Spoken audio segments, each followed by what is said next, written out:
You didn't lose motivation because you're lazy.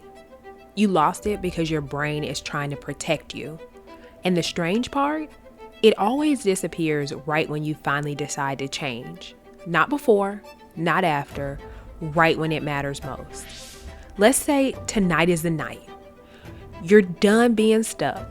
You clean your room, you write the plan, you even set the alarm. And for the first time in a long time, you feel powerful.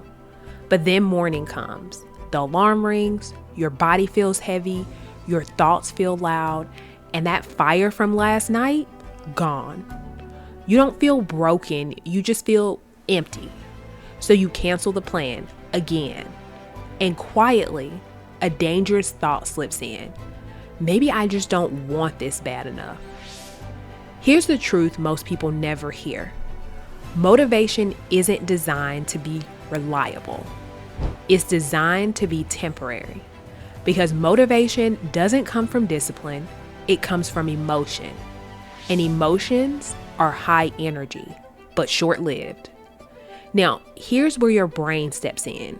Your brain's main job isn't to help you grow, it's to keep you safe. And growth feels dangerous. New habits mean uncertainty. Uncertainty feels like risk, and risk triggers fear, whether you notice it or not. So right when you try to change, your brain quietly pulls the emergency brake. You feel tired, you feel distracted, you feel unmotivated, you feel overwhelmed, not because you can't move forward, but because your brain is trying to pull you back to what's familiar. Even if familiar is painful. There's another layer too. Your brain runs on dopamine, the chemical of anticipation. When you plan your goals, dopamine spikes. When you imagine success, dopamine spikes. When you tell someone your goals, you guessed it, dopamine spikes.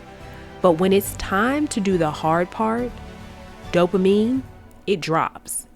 Because effort doesn't promise reward. It only promises struggle. So your brain asks, why move now when relief is available instantly?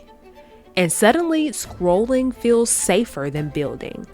Comfort feels smarter than courage. Motivation fades because fear increases. Dopamine drops, identity resists change, and your old self fights quietly to survive. Not with pain, but with excuses that sound reasonable. So no, you didn't lose motivation because you're weak. You lost it because motivation was never meant to carry you. The people who change their lives aren't the ones who stay inspired the longest. They're the ones who continue after the inspiration leaves. So the next time motivation disappears, don't panic, don't judge yourself, don't wait for it to come back. That's not the moment you failed. That's the moment your real growth begins.